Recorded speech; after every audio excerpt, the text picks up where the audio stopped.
Hey, it's Mila. Welcome back to my channel. I go around and I go around and I go around, I go around. I'm always out, I am always out, I am always out, I'm always out.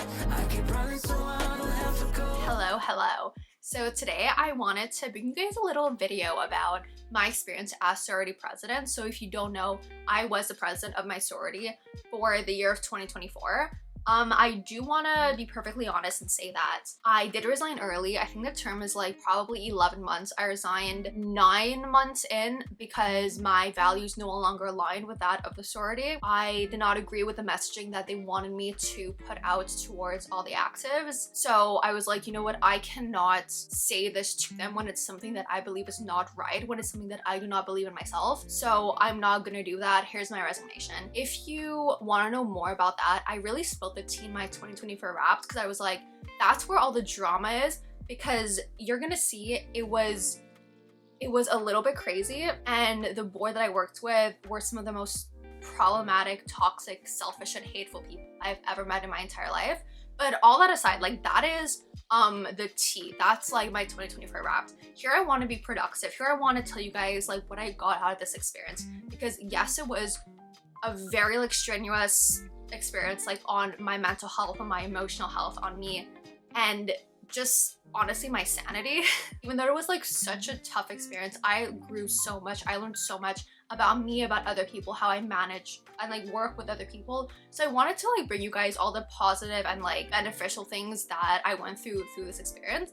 I made a little list on my iPad because I was really thinking like, what are the top things that I changed in the way that I behave like every day, that I changed in the way that I work on projects, work on group things. What changed since I started like comparing Mila in like December 2023 to Mila in December 2024. So I have 8 little things over here. There's nothing really like putting in order like the most important thing or like the least important thing, or it's like the first thing I learned, the last thing I learned. This is just like what came to mind when I was thinking like, what did I learn through this experience? Time management. Obviously a big thing in university is like learning how to manage your time. And I was always someone who was like, I would procrastinate a lot. I was like very lazy in terms of my work, where it's like I didn't want to do things because I knew I could do it at like a later date. But having taken on this role, I knew that, okay, other people are gonna need me. I need to make time for other people having problems, for other people needing me. Plan it accordingly, so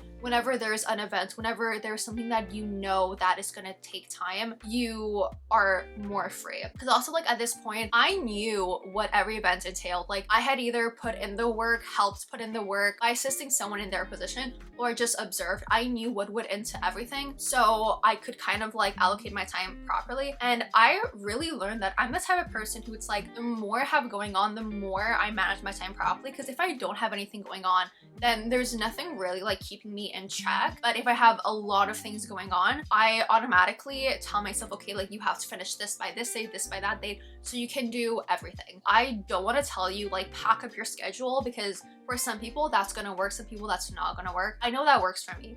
But if you think that you're someone who really like needs more going on to be able to manage their time properly, to be able to see that, okay, like I have to do this now, if not, like I'm not gonna have time for other things later, try to add like something else to your plate, or just like schedule in, okay, this is my gym time, this is my walk time, this is my friend time, and you're gonna see that you're automatically gonna start completing things before that time, because you have to have done everything by that time. So yeah, a big thing I learned was time management, because also like when you're in a leadership role, anything can happen. Like it's not just people like having problems that you anticipated, because there was also so many things that we did not anticipate. And if I wasn't on top of all my schoolwork, I would have honestly failed. But last winter, when things were like pretty rough for the month of February and then a portion of the month of March, I was taking 6 classes at like basically 18.5 credits. If I was on top of it, I would have failed. But it was one of my best performance semesters like ever. The next thing I learned was delegation. So I'm someone who's a little bit of a perfectionist. Like I like doing things my way. I like having things a certain way. And a big thing for me was like learning to let other people do things. If you saw my 2024 wrap video, I did briefly talk about how I would not really give my board power on some decisions. And a big thing that I learned is like, yes, knowing when to delegate, but also knowing, okay, like what needs to be done by you because either other people will not do it properly, or other people don't have the skills to do it properly, or they just like they're not going to do a good job. Like, yes, you have to have trust in other people, you have to believe in other people, but I think a big thing I learned was that like when to have that trust, when not to have that trust, like when to say, okay, like you do this and I trust that you're going to do a good job, and when to be like, okay, I'm going to do this because I know these people cannot do it properly, and I know that this has to be done this certain way by this certain dates. It was kind of gloomy when I started filming. Now the sun suddenly came out, so I played around with the lighting a little bit. I hope that like it didn't wreck anything, because I literally had like 3 lights set up because it was so dark mid filming. Why? Another thing I learned was taking accountability for my actions. So obviously you're the one making the final decision. You're the one who has the final say. Like if something bad happens, it's your responsibility, you know? You're the one who said yes. You are the one whose fault it is when something happens. It is a lot of pressure, but I feel like I've never been someone who had problems like taking accountability for my own actions. It was more, I guess like the word would be scared, because I knew that people would take it as, okay, like she messed up, meaning that she, like when she's telling me that I messed up, it doesn't mean anything because like she messed up, so she can't tell me that I need to do better because she has to do better, you know? Felt like scared owning up to it because I knew that I would be attacked for my mistakes. So what I learned was to take accountability anyway, because like people who want to grow, people who want to build, people who want to do better will see it and be like, okay, yes, like she makes mistakes also, she can take accountability for her actions. So it's giving me confidence to be the same way. By you doing that, it shows other people that they don't need to be scared to do it. And even though, yes, some people use it as an attack on me, other people were able to own up because they saw, okay, like she's doing it. It's a safe space to do this. This is a place of growth. One thing that I really recommend you guys do is like learn how to own up to your mistakes, because mistakes happen. They're part of being human. They're part of learning. Like you cannot learn if you don't make mistakes. You have to be able to admit when you are wrong, and you have to know how to promise to do better, because just admitting that you're wrong, like it doesn't mean anything, but being like, hey, like I did this wrong. I recognize that. I'm sorry. Here's what I'm doing to be better. Here's what I'm doing to make sure this doesn't happen again.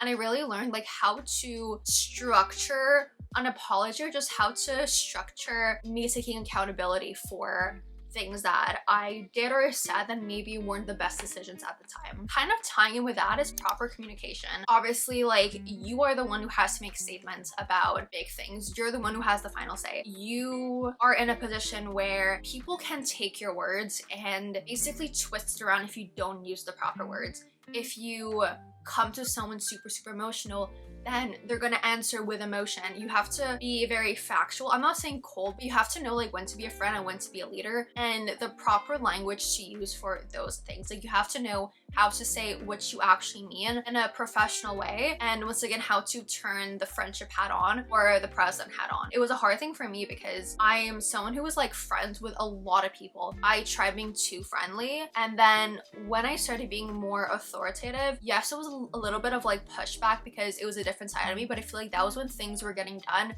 because people were like, okay, like she's talking to me as the president, she's not talking to me as a friend, so I know I need to get stuff done, and it doesn't affect our relationship as a friend. It's just like the president to me in this position, not Mila to me as like a person. So I learned how to really like use my different voices for different situations. I learned how to effectively communicate when there's a problem, and how to like demand better of someone, how to tell someone, hey, like this is what happened, I need you to do better for this reason. I need you to do this for me. I tell my friends this, and I find it kind of funny, but I'm like, when there's like a problem, I will message people as like a 40-year-old male CEO. Like no bullshit, facts, and like straight to the point. Yes, obviously I'm a very bubbly, energetic, fun person, but I know when to be serious. I know what words to use at what times. I know what to say to show people, okay, like there's no way to misconstrue this. This is a fact. This is the way that it is. And you always know when people cannot really like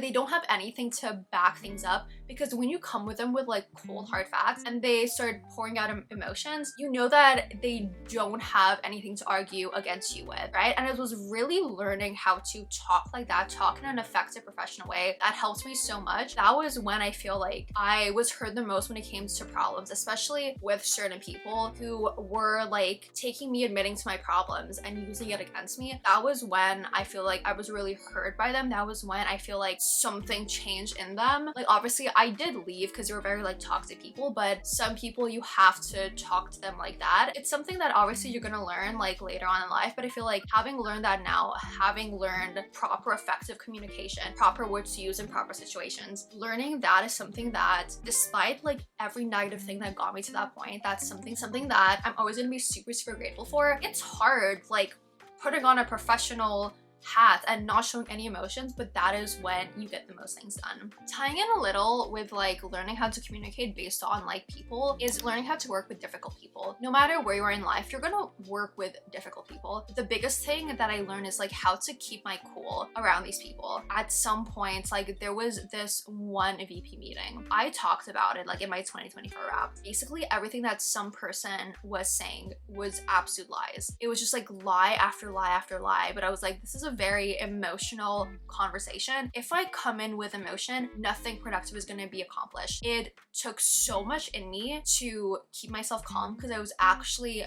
fuming at that point. I basically pulled out my phone and just like started writing down every single lie that was said because I was like, keep your calm, breathe, just note everything down so when you're not emotional anymore, you can like talk about this to someone, like you can do something about this. The amount of times that I had to like breathe, compose myself when I literally wanted to scream at someone, when I wanted to like rip someone's hair out of their head. Something that is super important. When you show someone emotion, they're basically gonna attack you any way that they can. The biggest thing is like keeping your emotions intact, not showing any emotion, keeping your cool and just breathing.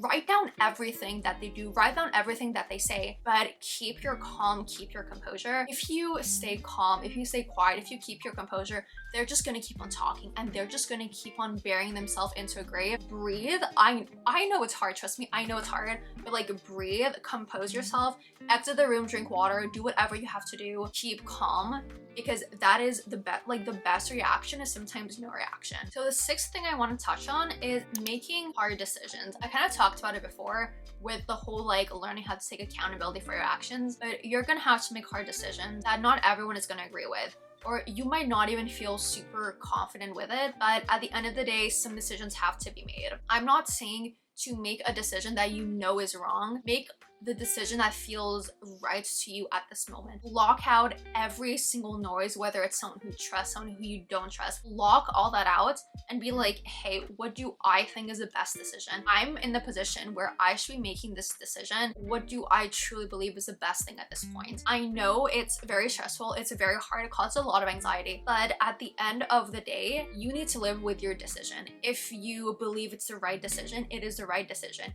Yes, you might upset people, but you can sleep with yourself at night. You know that you made the right decision. If you are influenced by people, yes, other people might be happy with your decision, but will you be happy with it? Do you really think that's the best thing to do? There's no big tip that I can give you to know when you make the right decision. It's just that when you look back, you would know, okay, this is the right thing to do. And that's how I know that I made the wrong decisions at times. I was new to the position, I was learning things. I look back now, that was the wrong decision to do. In this case, that was the right decision to do. Every single right decision I took, I never looked back and regretted it. Whenever I had a gut feeling telling me this is the right decision, yes, it's a hard decision, but it's the right decision, I never regretted it. It sucks because like you're not gonna know what the right decision is for the entire situation until you look back. If you are confident with it, if you're blocking out all the noise and you truly think this is the best thing to do, fight for that decision. You were voted or moved into this position of power because people trusted you. People saw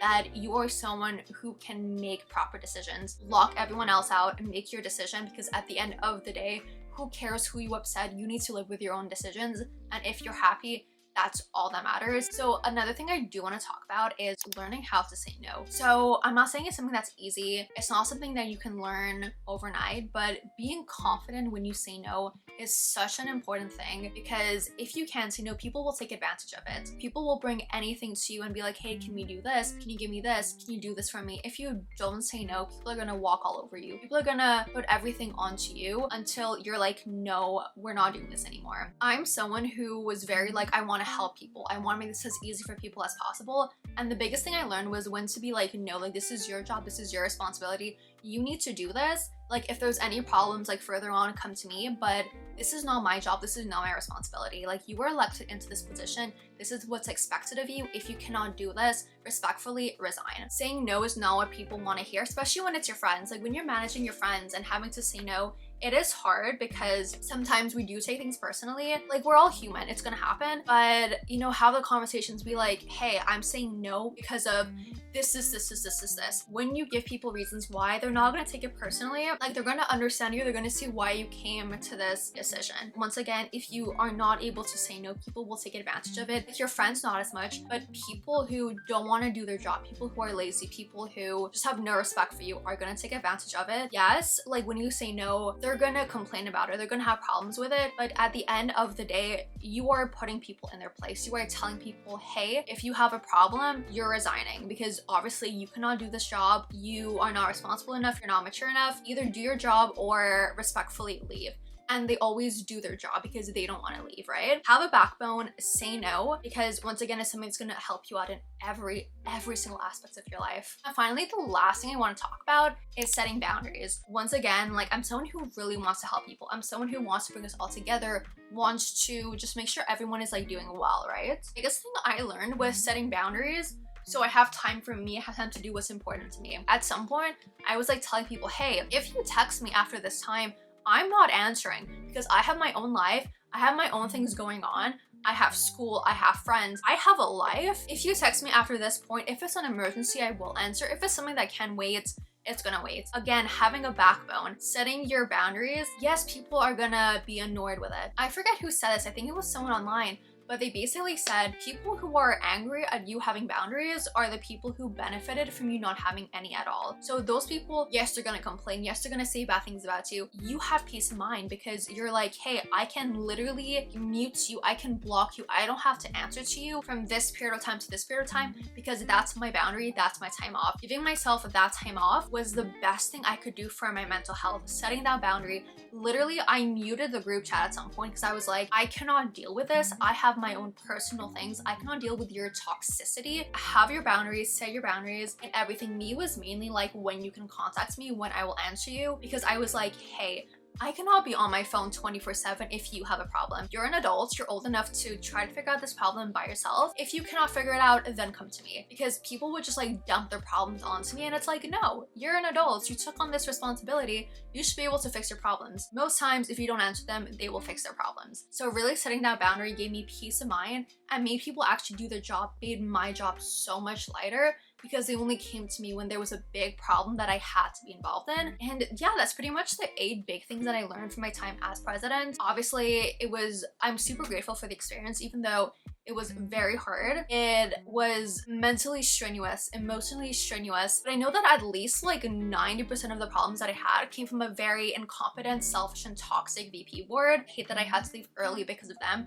but I'm also really thankful that I learned everything that I learned, because I'd rather like deal with difficult people and learn all these things now than later on when they're higher stakes. Because at the end of the day, this was an after school club, you know, there was no stakes, it wasn't important. Like, obviously I put a big part of my life into this. It wasn't the most important thing, but I'm super thankful that I had to deal with incompetent people, people who did not want to do their job, people who made my life absolute hell, because these things that I learned, I will literally take with me all throughout the rest of my life. So I hope you enjoyed today's video. I hope that you learned a little something. Once again, if you want to know what exactly happened, if you want to know more about this literal VP board from hell, definitely watch my 2024 wraps. Like, I didn't want to say too much about them in this video, but I did also want to be like, hey, like, this is what I dealt with, this is what I learned. Obviously, I didn't want to make it productive to be like, hey, yes, horrible experiences, but this is what I learned. These are the good things, these are the lessons I got out of it.